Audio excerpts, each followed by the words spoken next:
Welcome to Transform Your Mind, Body, and Spirit with Lisa Dwoskin. Lisa has been a fitness professional for the past 20 years, as well as a fitness competitor. She's now a life coach and is ready to help educate and guide you with nutrition, exercise techniques, and positive mindset. You're invited to call in and ask Lisa any question about how you can jumpstart your very own transformation and become a better you. Call toll-free 1-800-889-0267. Visit her website at lisadwoskin.com or visit her on Facebook at BBL Fitness. Do you want to be healthier, happier, and live a longer and more fulfilled life? Then get ready to transform your mind, body, and spirit and to emerge a new you. Now here's Lisa.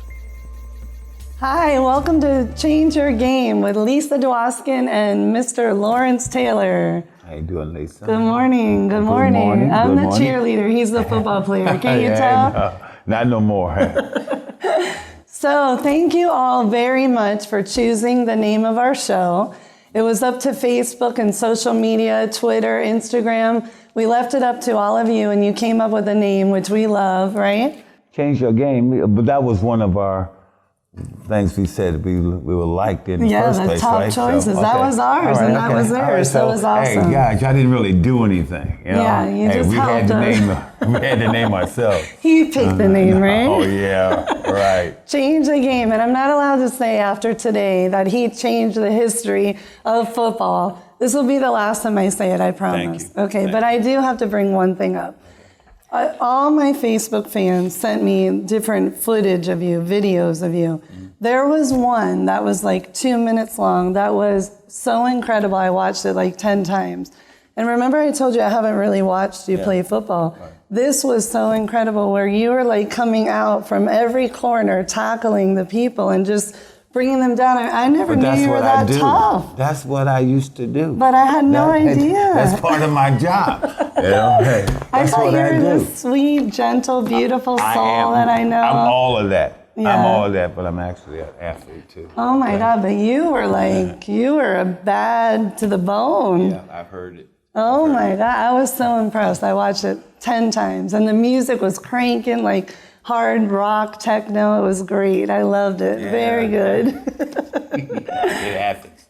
So when you were back then, tell me your workout schedule. We're going to talk a little bit about fitness first. So did you lift like hardcore weights? No, I'm not a big weight lifter. You know, I like cardio pretty much. But, you know, just in anything else, when you're playing professional sports, you have to have, your body got to be ready. You know, you have to have some strength and you got to have flexibility.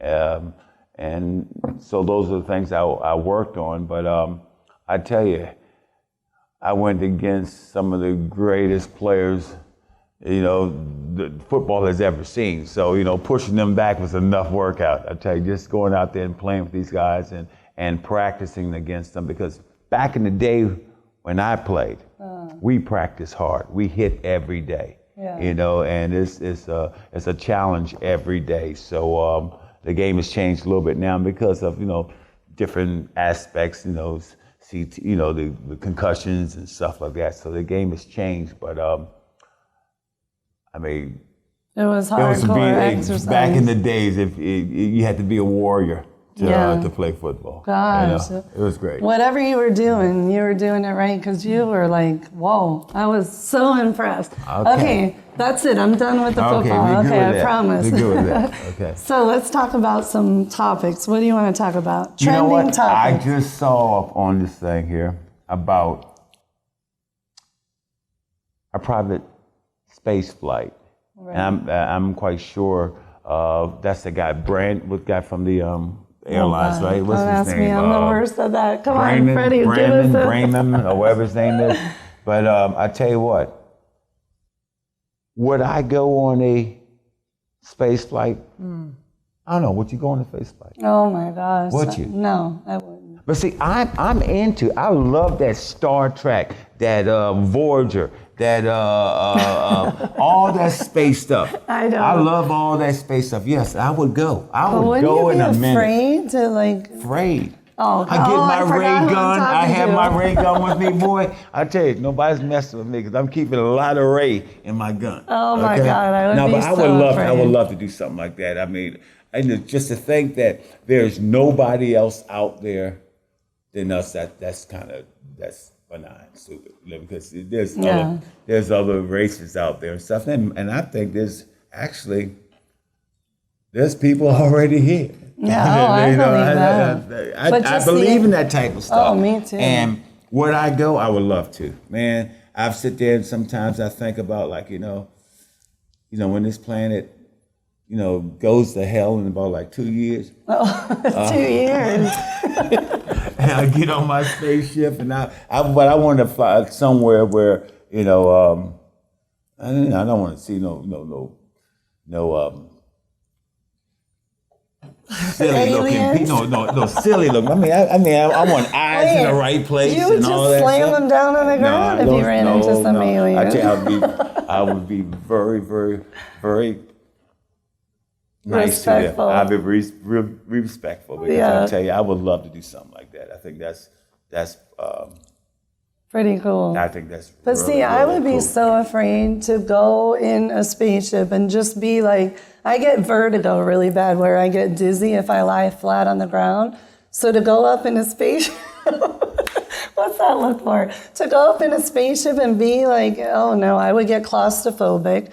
I would be terrified. And then to eat that food that they eat and everything, no, it would be, I would love the experience. Have you ever seen Star Trek and Voyager? Yeah, I don't like They got them all. food replicators. So I mean, if you put a chip in, boom, the food comes out. I mean, you wouldn't have to worry about. You wouldn't have to worry about vertigo. Yeah. Well, that's the true. dampers would take care of all that. Yeah, that's true. But what if I freaked out and felt like I was claustrophobic, I had to get out and run? Where would I go? You'll go to sick bay. Yeah. Yeah. Would they give me like an injection They give you or like something? just a Then little I'd bit. be out? That was it. That'd be it. No, but I would love to do something like that. How realistic it is. Yeah, it would be But, pretty cool. I would love to. How about jumping out of a plane? Would you do that? With a parachute? Absolutely not. No, I would do that. No, Totally. I would, no. I just couldn't. I don't think I could stand jumping out of a plane. Oh, really? Why? Even though I've thought about it. Yeah. Now, if the plane was going to crash, Then you would have to jump out. well, no.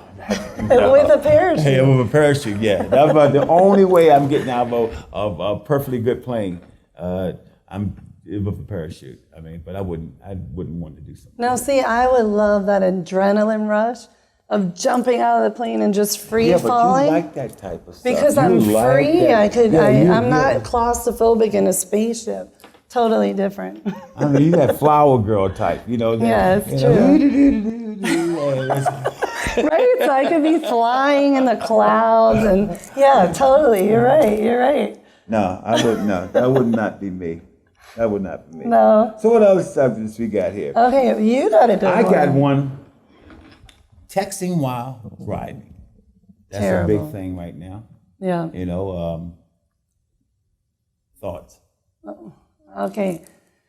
Let me admit, I do it once in a while. We all do. And the problem, and I get so mad at myself, if I'm alone in the car, I might do it once in a while, especially putting this whole show together. I'm on the phone all day long with producers and sponsors. But with the kids in the car, never.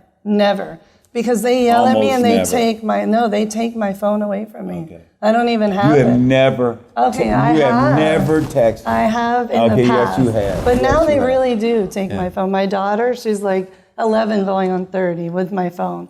So, but before, yes, I did. But you know what? I'm driving to work in the morning down Sunny Isles on A1A there by the beach.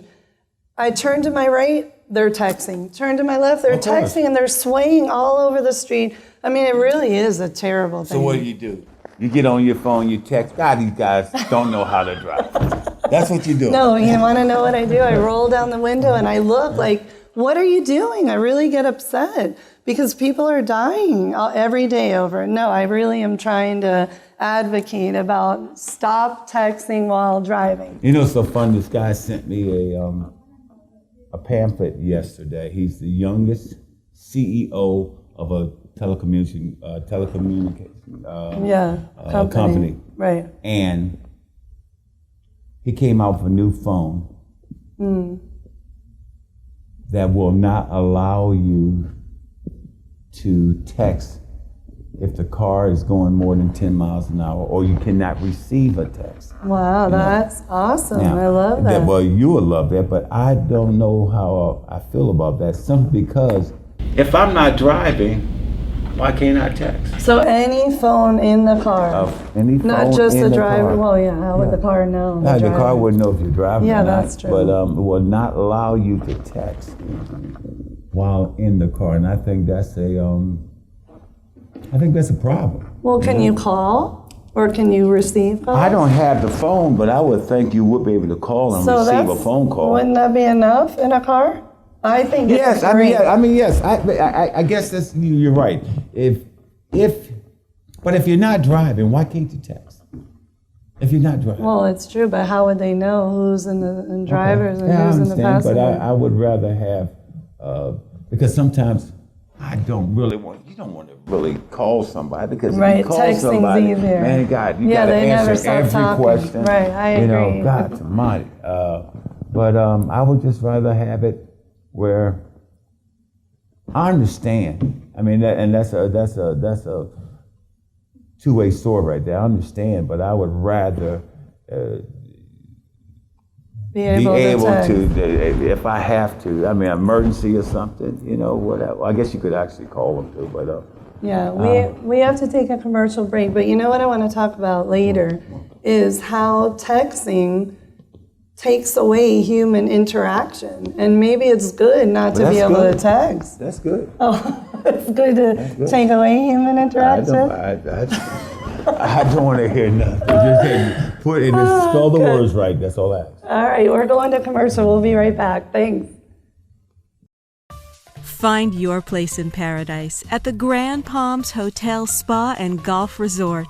This stunning vacation destination features a 27-hole golf course and is just minutes from South Florida's most popular beaches, shops, and restaurants. Our lushly landscaped 500-acre property has everything you need for the ultimate golf getaway, including a pro shop, amazing food and beverage services, and a staff dedicated to serving you. Whether you enjoy spending your days golfing on our championship golf course or playing tennis on our lighted Har-Chu clay tennis courts, working out with a private fitness coach in our state-of-the-art fitness center, or getting pampered at our European health spa, there's no place like the Grand Palms. Featuring a pleasing decor and a fabulous amenity package, our luxurious accommodations are perfect for any occasion. You'll enjoy complimentary perfect Wi-Fi, blackout drapes, and a refrigerator and microwave upon request. Our suites include a wet bar, 2 TVs, a sitting room, and spacious dining area. You'll love your stay at Grand Palms Resort.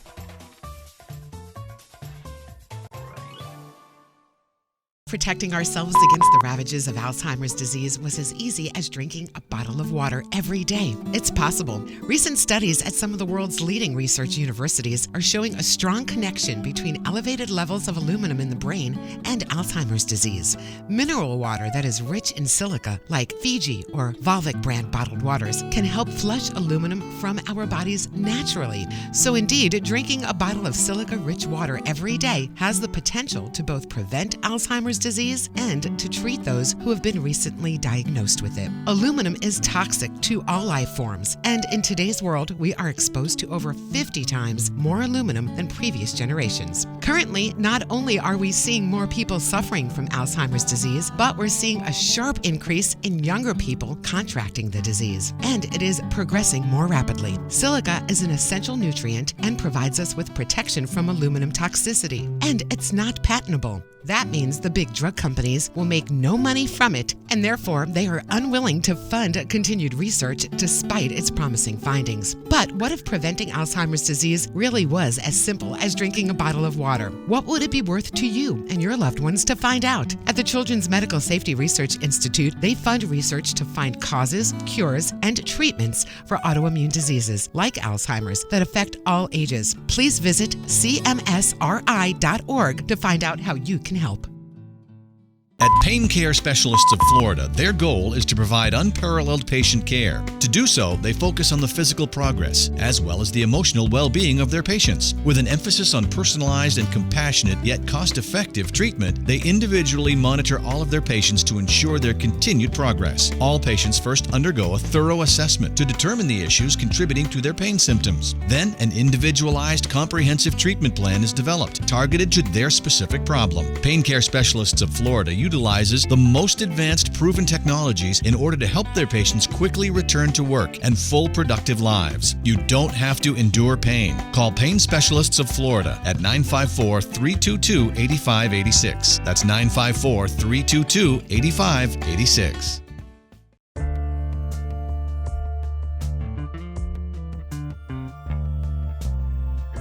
You are transforming your mind, body, and spirit with fitness professional and life coach Lisa Dwoskin. You can call in at any time, toll free, 1-800-889-0267 to speak with Lisa. Now let's get back to this week's show. Okay, we're back, and our topic is very interesting about concussions. So, LT, have you ever had a concussion in your lifetime? Yeah, I've had several. I don't remember all of them, of course not. Yeah. But you know, back in the 80s, concussions were called burners. You know, you get hit and the pain goes all the way down your side, just called burners and stuff. And everybody played with those. That's part of part of football, you know. But thank God time done changed now. Of course, because it's so dangerous. So first person I'm going to introduce is Ronaldo, and you're going to tell us a little bit about conscious awareness and how it affects, if you do have a concussion, how you can actually repair your brain and not be depressed or go down the deep end. So go ahead. Yeah, there's been a lot of recent studies that have now been coming out thanks to Dr. Nutt from Imperial College in London. What they've been studying is the effects of psychedelics with consciousness and what it's doing to people. And what it's been coming from his studies is now we're using our back lobe of our brain and our frontal lobe of our brain are now being connected. So that's helping people break out of their depressive state. And it's been a theory of mine that with a lot of football players that after they retire, they're now going through these depressive moments because they don't have a stadium full of 62,000 people cheering their name on. Right. And they get stuck in these moments of depression that they can now start microdosing with psychedelics, just like they are doing now in Silicon Valley, all the technology wizards out there. And they can go ahead and start breaking themselves out of those states so then they don't have the same type of fate that football players like Dave Duerson and Junior Seau had. Okay, so LT, what do you think? He got to explain what the hell is psychedelics. Psychedelics. What is psychedelics? Explain What's to a us. psychedelic? Psychedelics breaks down to LSD, also ethogens like psilocybin and ayahuasca. Okay, ayahuasca. But so you're saying you need to treat concussions with LSD? Yeah, explain. I don't understand. To me, I feel that when retired players that are stuck in these depressive modes, they can microdose with these therapeutic drugs and help themselves find themselves within so then they can go ahead and be a better person on the outward. Now, are there studies about this already, that they're using these kind of drugs? Yes, like I mean, studies that I'm not talking about your studies. I'm talking about clinical doctors. Yes, there's a doctor and his team, Dr. Nutt in Imperial College in London. Dr. Nutt, okay. That's a good name. Wow, okay. Dr. Nutt in Imperial College in London, he, for the past year and a half, he's the only doctor, from my understanding, that was able to get the certification licensing to be able to buy the drugs, because that's the issue, is a lot of these drugs cannot be tested because the doctors do not have the licensing to buy them. So he was able to get the licensing to test LSD on 20 different subjects. So what he did was he tested his subjects with placebos and looked at the state of what happened to them after they were given these placebos. And then he was also injected them with LSD. And from that, he was able to show with his brain imaging scans that we are now using more and if not all of our brain. Okay. And I guess this is new research, right? Yes, and it's now being studied and used to help people with PTSD, post-traumatic stress disorder. Okay. I love what you said about conscious awareness, because I teach about mind, body, spirit. So I completely agree, and we're going to get to Dr. Pertman in a minute. I totally agree that you have to be in a more positive state to have a happier life.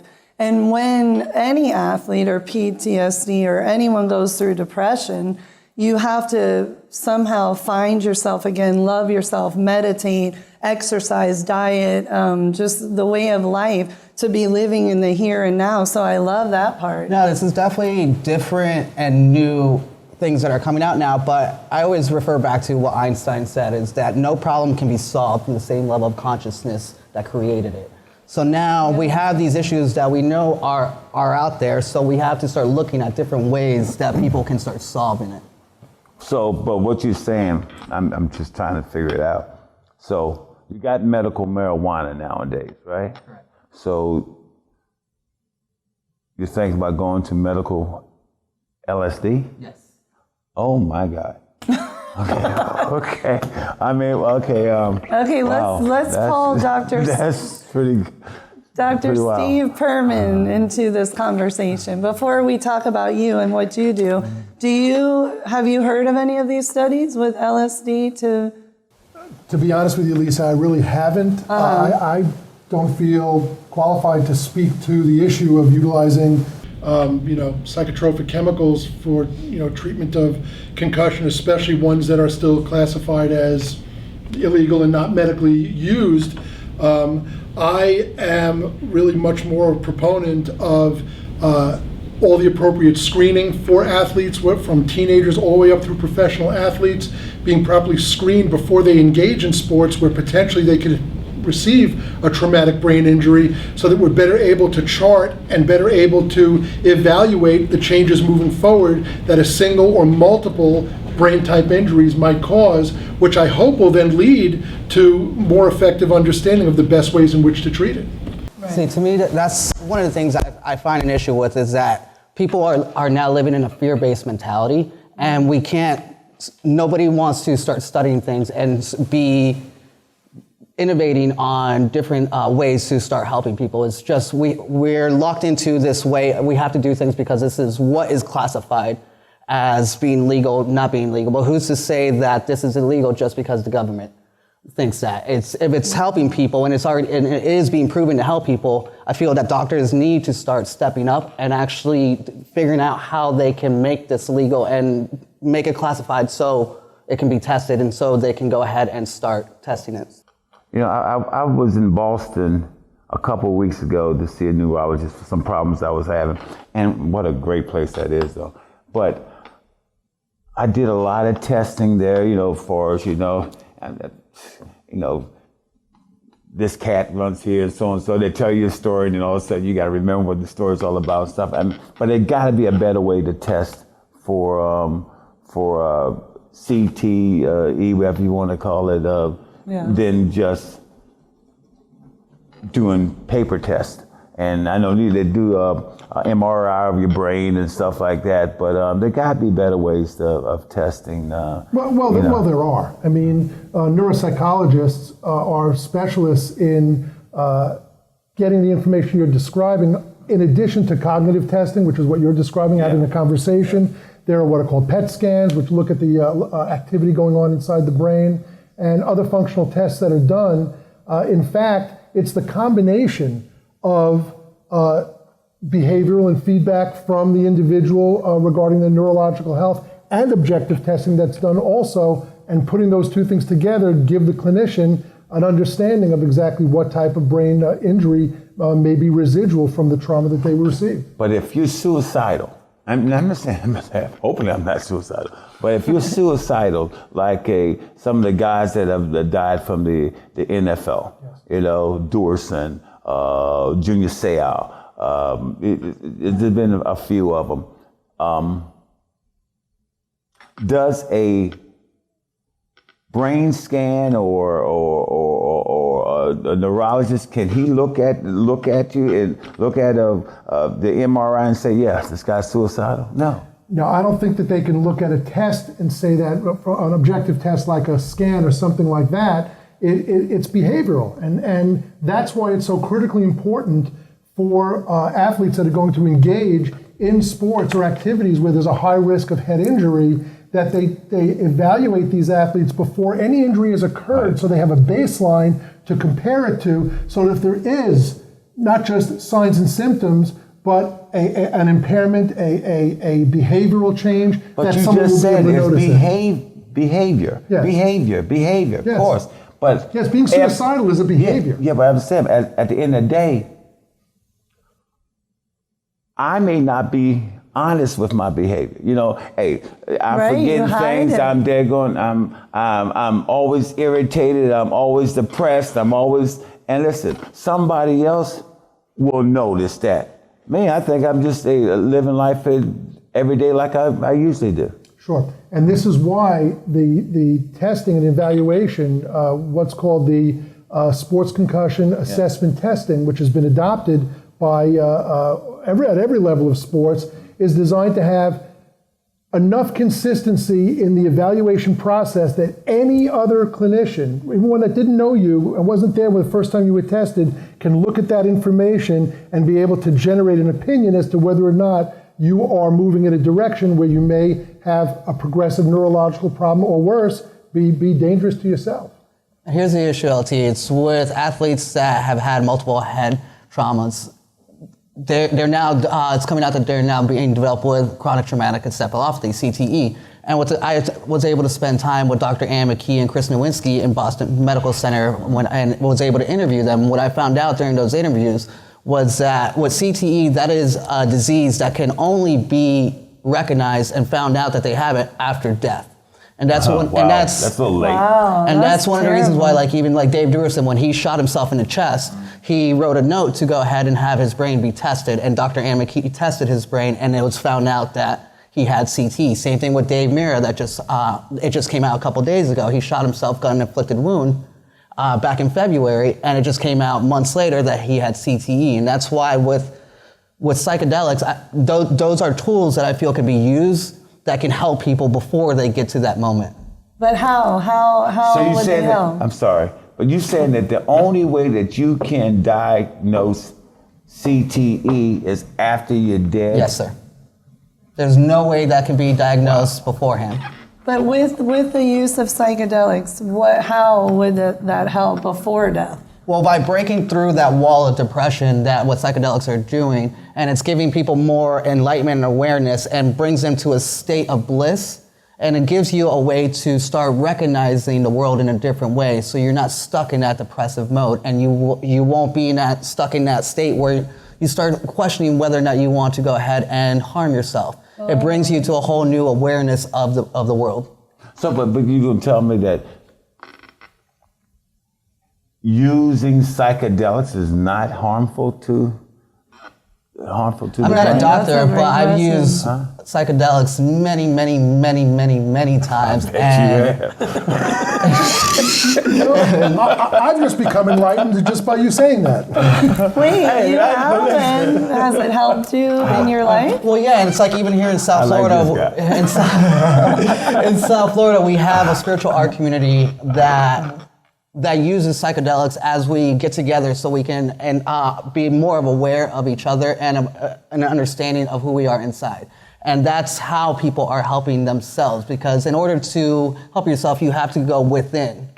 And psychedelics helps us go within and have a better understanding. Okay, I have to do a But that was rebuttal. what the 60s was all about, isn't it? Yeah, and that's where in the 60s, People there were were more all these fear peaceful. tactics and all these videos that were coming out from our government to start hiding the truth about this. And Lisa, if I may, I'd like to address a comment that the gentleman made.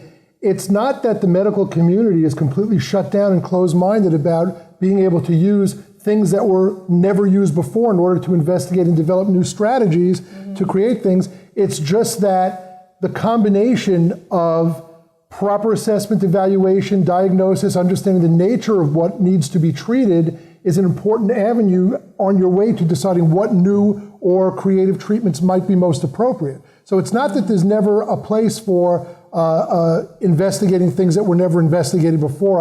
I don't want to have that, placed on me. Right. All I'm saying is that the very first and most important step that we are at right now, more so than ever before in the history of sports-related concussion and concussion in general, is that now there is so much focus in the sports medicine community on proper diagnosis, proper evaluation, putting the well-being of the athlete ahead of simply the competition and winning the game at all costs. That's already taking everything in an important new direction for professional athletes, obviously, but athletes at every level, so that we are able to recognize, because many people don't realize concussions don't always represent loss of consciousness, and concussions don't always represent direct trauma to the head. Someone who's involved in an auto accident that gets a severe whiplash injury, just the brain shaking up inside the skull is enough to cause brain injury with no direct trauma to the head. So the expanding understanding and appreciation of what is occurring when the brain is injured, and then what happens as we move forward, is the most important steps that are being taken right now to preventing the end result, which is the tragic encephalopathies, the tragic outcomes of individuals who, because of so many repetitive injuries to their brain, their chemistry in their brain is off, their function is completely compromised, and as a result, that will certainly lead into investigating new methods of dealing with the problem. Yeah, but concussion is not it's not a new thing. Concussion has been happening ever since. That's true. Forever. So- But the respect for what it is changing. Used to be, you got your bell rung. Yeah, right. How many fingers am I Absolutely. holding up? Get Right. back in the game. Absolutely. That has become very unpopular in the sports medicine community, specifically because we recognize that the real damaging effects of a single head injury or multiple injuries to the brain are cumulative as you move forward, and you have to not be very cavalier and dismissive of the fact that someone got shaken up. That said, it comes down to having qualified professionals on the field to evaluate people. Think of the Madden rule, okay? That's only around a very short time. Now, if a professional athlete is suspected, like in football, of having a concussion, they must be escorted off the field by a medical professional who has the wherewithal and the knowledge to observe and monitor them, so if things start to go downhill real rapidly, they know to transport that individual to a hospital or somewhere else. No more sit down on the bench, you have a little Gatorade and we'll see how you feel in 20 minutes. Well, yeah. And as a No more result, of that. and by the way, multiple head traumas in a single season is becoming less and less common. Something as simple as just the kickoff rule. Where now, because they kick off from the 35, you got more touchbacks, therefore there's less collisions on the field. That has lowered head trauma injuries by 40% in pro football. Wow. Something as simple as that. Just an awareness and prevention. That's great. I need to come back around to you, and I don't want to do a rebuttal here, but because I study so much about conscious awareness and looking within to be happy, I'm anti-drugs. I mean, if I ever did LSD, I'd probably commit suicide myself if I did that and saw all those weird colors and everything.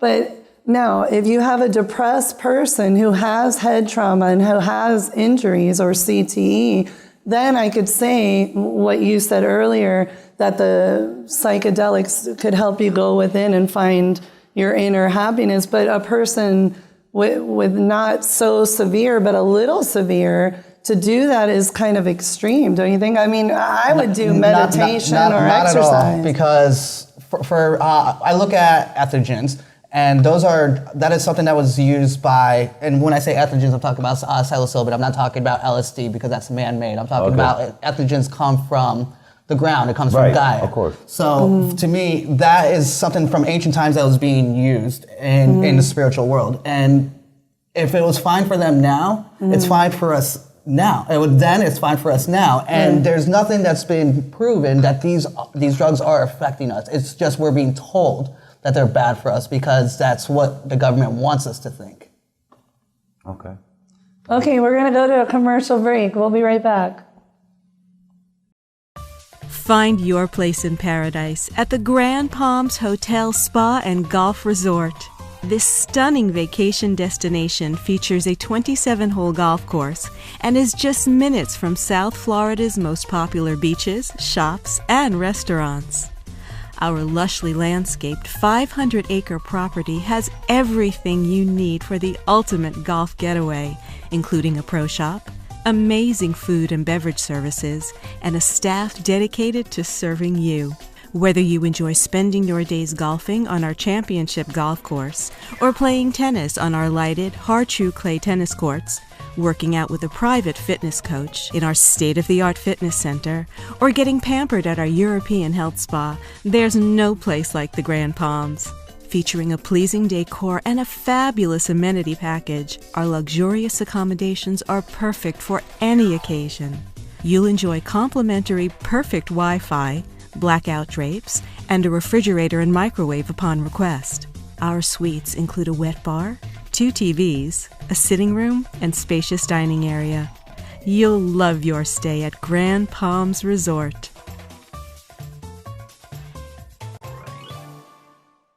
What if protecting ourselves against the ravages of Alzheimer's disease was as easy as drinking a bottle of water every day? It's possible. Recent studies at some of the world's leading research universities are showing a strong connection between elevated levels of aluminum in the brain and Alzheimer's disease.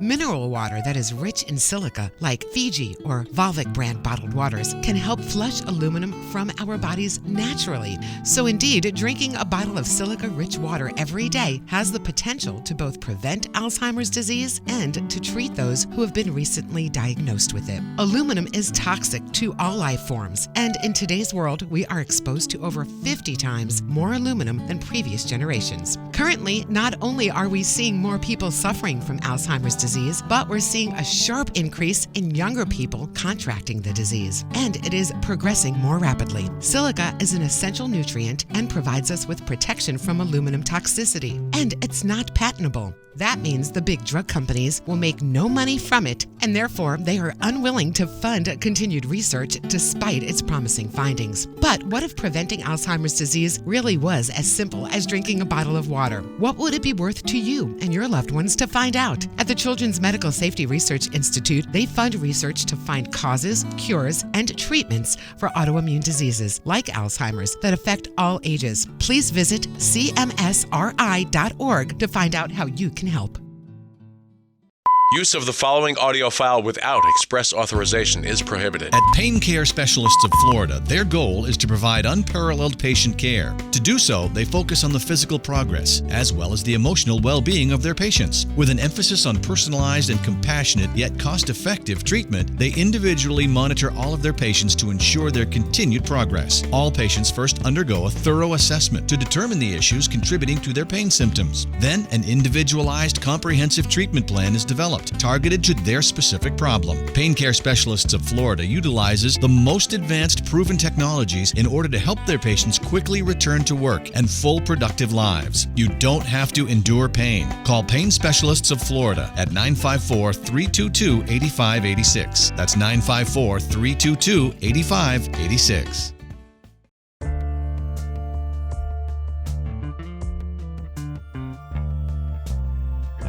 You are transforming your mind, body, and spirit with fitness professional and life coach Lisa Dwoskin. You can call in at any time, toll free, 1-800-889-0267 to speak with Lisa. Now let's get back to this week's show. And we're back, still discussing the topic of concussion. And I watched the movie Concussion 2 days ago. And it really worried me a bit because my son, Blake, wants to play football, and he doesn't want to play flag football. He wants to play tackle football. So Dr. Todd Narson is here and has a book about concussion and our kids. So let's talk about a little bit about that. How can we protect our kids? Well, first off, I think this is a book. I didn't write the book. This book is by Dr. Robert Cantu, who anyone that has studied head trauma, concussion, any sports physicians, whether medical or chiropractic or osteopathic, knows Robert Cantu because he is the neurosurgeon who came up with the Cantu concussion guidelines, the return to play guidelines, which, because of the new science and technology, we've moved on from there. Instead of having specified guidelines, what happens now is when we evaluate people for possible return to play, It's more symptom-based, individual-based, because when you have a concussed athlete, they can have similar but much different symptoms. So it's more, what's wrong with this athlete? But there's a problem. And the problem is not a lot of schools, not a lot of clubs, not a lot of sports, especially at a very young age, pre-screen their kids before season. So, like in high school, you start at the middle of the summer. They're going back in a very hot time. Sometimes there have been coaches that make you go back and do this again, and if you do that, okay, we'll give you some water, which is another issue. But you have to have a baseline for the athlete. You have to know, the parents have to be involved because they know the personality best of their kid when they're not acting right. All right, because subtle changes sometimes could be indications. The coach, the same thing. Their level of agility and cognition, how they answer questions. Can they count back from 100 by 7s or 3s or something like that? There's a screening that I do in my office just from people who are involved in whiplash accidents. And it's a very simple test. I'll write down 5 different things. Say iPhone, ball, banana, cookie, and apple. And I'll mark it down, put some check boxes next to it, and 3 slots. And in 5 minutes, I'll have them try to remember those things, repeat them back to me. And then again in 10 minutes.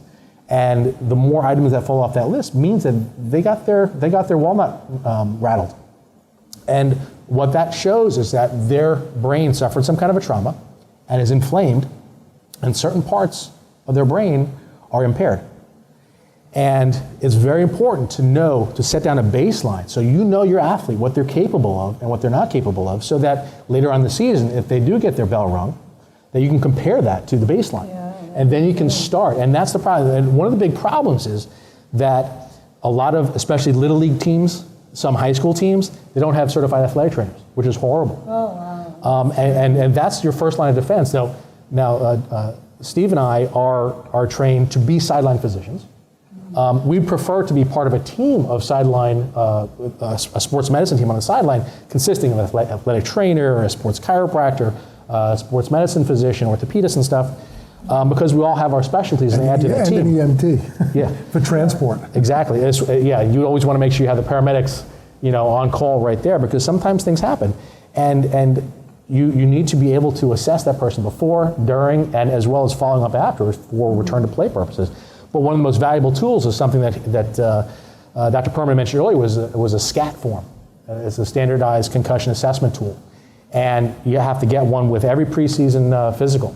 All right. So when you take your kid to the doctor, say, listen, I know you have to check off these little things, but also can you do this? It's going to take a little time, but it's very well worth it, because that's what we use to base what kind of treatment and what kind of referrals come after that. But let me ask you a question. Didn't you say that you could have a concussion without symptoms?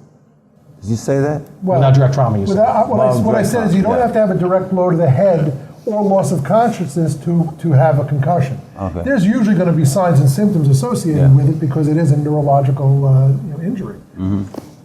But I was also going to mention, when it comes to pre-participation at every level, they are utilizing these screenings more often. The point that Dr. Narson was making, and I think it's a valid one, is just the going to school physical should include some of these things, because something as simple as a child falling in the playground, okay, it doesn't have to be engaging in a collision sport. It could be something, listen, you all notice now, children wear helmets when they ride their bicycles. That's pretty recent, certainly not when I was a kid. Yeah. And as a result, we are becoming just a heightened awareness of getting established in advance, so that if there is an injury or a problem, that it's that much easier for professionals to recognize it. Right. And it's important to recognize that not all of the symptoms are going to be, I can't remember something. It could be a change in coordination, a change in personality. There could be a change in strength. So some children are reading books a lot nowadays, and they get points for school, maybe prizes at the end of the year for how many books they've read. And they can read I know my kids could read for hours and hours. All of a sudden, one day after a game, they read 2 or 3 pages and start getting fatigued and tired, start yawning in the middle of it. They start yawning when they're watching TV, because these activities increase brain activity. But because they have an injury, because their brain has some level of inflammation, it fatigues them early. So little signs like this is why it's good to have the parents involved and even asking their friends questions and their coaches questions. Has this person changed at all?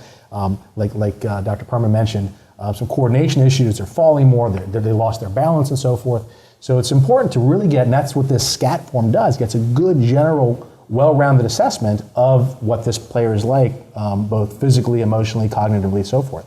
Well, you know, I think that's a problem too, because players, like ball players, you know, as they get older, their coordination, you know, don't have the same coordination anymore. Like hand-eye coordination. No, you can't see what you used to see, or you can't remember what you used to remember. But at the end of the day, we say to ourselves, you know, hey, we're just getting older. That's the point. And it's not just that you're getting older. You should be sharp as a tack from the time you can learn to do things till the time it's time to go. You should be like a candle burning. You should be bright, burning all the way through, and then that's it, you turn off. All the things that doctors for years have said, oh, you're just getting older. Right. No more. That's no more. If you notice a change, there's something going on. My mom recently passed away, and several years ago, she fell, whacked her head on the side of the pavement over by the Jackie Gleason Theater in Miami Beach. Mm-hmm. And although there was some of this stuff developing before, all of a sudden these neurologic issues, memory issues, change in personality things started developing faster and faster. By the time we took her to a good friend who's a functional neurologist, brilliant guys, named Steve Noseworthy from Tampa, Florida, there's a basic test. It's called the clock test. And you tell the patient, please draw 11 o'clock or 3 o'clock. And you give them a pencil and a piece of paper, and they go and they draw, and they put the time with the hands. And my mom was barely able to make the circle meet. And it's a very simple test. Now, one of the gentlemen earlier mentioned something about you can only diagnose some of these things with chronic traumatic encephalopathy after death. And that's pretty much true. They look for something called tau proteins on the slides, which is something that Junior Seo's brain showed. But there are now starting to be blood tests where they can detect this. And as you mentioned earlier, you know, it's kind of late to be detecting this stuff, but now they're starting to be able to show this stuff. There's a girl named Shannon Grady who's an exercise physiologist, graduate of the University of Florida. She works out of Pennsylvania now. Former U.S. team member for USA Triathlon, a very accomplished athlete. But she goes around testing athletes all over the country for performance. But part of her test that she's developing is also to detect these tau proteins in your blood, which could change the game.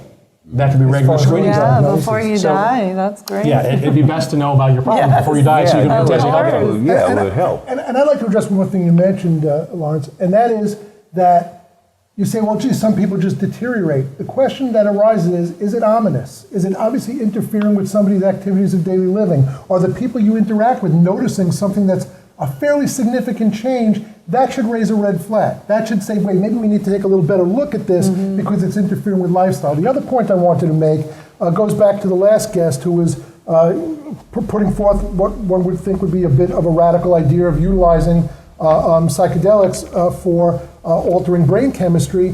But there's a whole new field that has evolved that is working on what's called neuroplasticity. Neuroplasticity is where an injured part of the brain, which is not functioning properly, they're finding ways to get another part of the brain to take over the responsibility for the part that's been damaged. Could that be going to, you know, we had a discussion a while back about stem cells. Right, they're doing that. Could that here's what I'll tell possibly you. go into? Stem cells, they think make an anatomical change. You're actually adding new brain tissue. Neuroplasticity is taking the brain tissue that's already there, that is not necessarily being utilized for the original function that was lost, and finding ways to train it to take over that responsibility. And this is affecting people who have different forms of paralysis, where suddenly they're able to move differently, and people with brain injury who have, you know, dementia, chronic memory issues, and trying to find ways, and this is where these neuropsychologists come in, where they're developing methods to help the brain reorganize itself in a way that lost function can be somewhat regained. The bottom line is that, you know, all these things we've been discussing, the study of brain function is the leading edge of what's going on now in medicine. And since we recognize that your brain ultimately is your most important organ, You say to people, what's your most important one? They go, oh, well, the heart. No, you can get a heart transplant. You can't get a brain transplant, and it's your brain, and this is the foundation of the work that Todd and I do. We start with the premise that your body already knows more about the way it should work than the doctor does, and your brain has all the information it needs to run your body properly, as long as the pathways, both anatomical and chemical, that the brain uses are free and clear to conduct their business as usual, and that is a key to proper health and proper function. I have a question. The actor from the movie Taken, Liam his wife was skiing. She falls down, hits her head, goes to the emergency room. They say she's fine. She goes home. She's dead the next day. Probably what they call subdural hematoma. Yeah, and then that But also. how could they not know that something's Because wrong? they messed up. Clear and simple. They should have done a CT scan immediately or Like, an MRI. of course, if you hit your head and get a scan of your brain. But that brings up another issue too. There's something that I know Steve was tested on it, and now I was tested, something called second impact syndrome. And that's when you have a concussion on top of a previously unresolved concussion. There's still some damage, still some injury, still some inflammation left in there. And then what happens is that second concussion causes exponential inflammation in the brain, causes the buildup of so much pressure that your brain the pressure pushes that brain down, and it starts squeezing through the foramen magnum, which is the hole in the bottom of your head where your spinal cord goes. And then they're done. So that's why when you have a head trauma on the field, you want to assume, number one, there's something unresolved there and take it seriously right away, because you're talking about life and death. And the neurosurgeons need to actually do some decompression in the skull to help alleviate the pressure as it builds up. And when they find these athletes soon enough, they'll live. If you find them soon enough. And that's it. If your last concussion was 20 years ago, then you might have a little problem. Yeah, but that most likely the acute inflammatory phase of that would be resolved after 20 years. Right. But now and you're talking about someone documented that in the first place, so Yes. the new doctor knows something happened 20 years ago. Yes, which actually that moving concussion kind of documents that a lot of that wasn't going on in the NFL early on. Of course not. But extremely important, because that now you're talking to the point of CTE. So you're talking about a repetitive concussion that happened beyond the time that the inflammation had resolved and the condition had resolved, and they're back out playing again. Because these little plaques that we're talking about cause interruption in how the brain signals, and how the body releases and absorbs neurotransmitters and so forth, and all the stuff about getting depressed. That's your neocortex, that's your frontal cortex, that's the part of your brain that makes you, that's your personality. When you're talking about frontal cortex depression, we're talking about what we know as depression. So these things change that. So you're going to have changes in this personality the more this accumulates. I always like to think of some of these injuries like building a house out of bricks. You can't build a house out of one brick, but the CTE stuff happens from many bricks. And eventually you have a house, and eventually you have a serious condition. But the concussion can be seen now. Do you have to go to a battery of tests for paper tests, or is it just something that you get an MRI and you look at it and say, oh yeah. Well, as far as I know, I don't know that they can see some of these tau proteins on MRI yet. Like Steve pointed to earlier, that the PET scans can see brain activity. That's why some of this important work is being done to try to detect these things in the blood, so you can know for sure what's there and the degree of which it's there, so you can better take care of your patient and monitor them back to health. But there's a whole field of functional neurology who are able to assess these people, like they did with my mom. In her case, it was too late, but in these other athletes, they're able to do with acute concussions or chronic. They find out where the brain is impaired, how it's impaired, and what pathways that consists of, and they can do specific rehab for that, and bring these people back to return to play quickly. And it's really something amazing. And neurology versus functional neurology, these people are actually doing things, physical rehab. It's not just giving someone a medication, it's taking them through steps and having the person do that. One of the most recent symposiums where all the chiropractic sports medicine specialists from around the country gathered is in Orlando the beginning of this month. We were there. We talked specifically about new technologies with things just like helmets. They're now having so the helmets of the old days, where you put one on a kid's head, this fits someone 10 to 12 years old. That's no more. They're coming up with helmets that are custom fit for the head, that, like some of these cars, have crumple zones and depress to help take the energy away. I got a guy that is coming out with a new helmet, and maybe I'll have you back on the show, and we can have him on the show. Yeah. Which it's a helmet, and it's hooked to your shoulder pad, and all head impact is transferred from the head to the shoulders.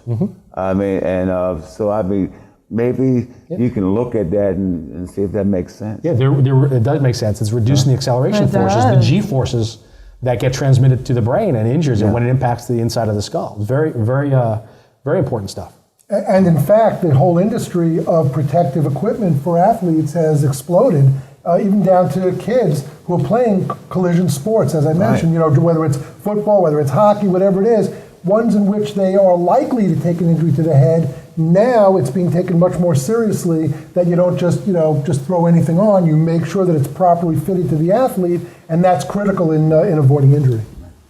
Now, I have a question for you, LT. Go ahead. Mr. Lawrence Taylor. Yeah. Did they do any pre-screening when you played football? And if not, why wouldn't they back then? Pre-screening, like what he was talking about to see. See how fast you can run and how hard you can. That's it. You do a 40. How many times can you bench press? And a bench press. Those are pre-screening. But you know what I don't understand? Medical doctors have been around forever. This stuff has been studied forever. Why did it take this long and this many people Lisa, to die? All I can say is you don't know what you don't know until you finally figure out what you didn't know and begin to apply it.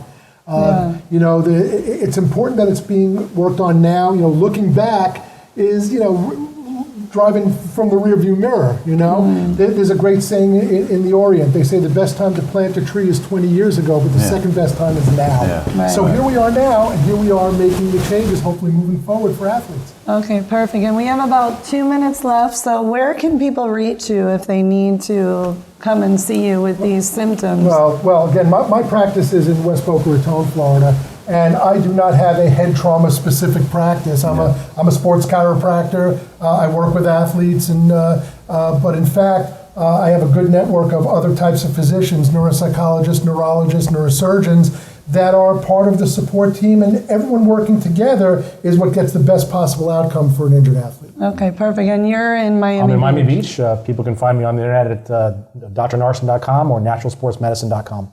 And like Dr. Perman said, the best approach to this stuff is a team approach. Okay, perfect. Thank you. It's a real pleasure, sir. Thank you. Thank you guys for joining us. Thank you for inviting Thank you us. all for watching, for listening. Tune in next week. We have great topics coming up. And have a beautiful day. Bye. Thank you. Bye now. Thank you for tuning in today and starting your very own journey through transformation. Don't wait to get the perfect weight, the perfect mate, or the perfect job to become happy. Be happy today.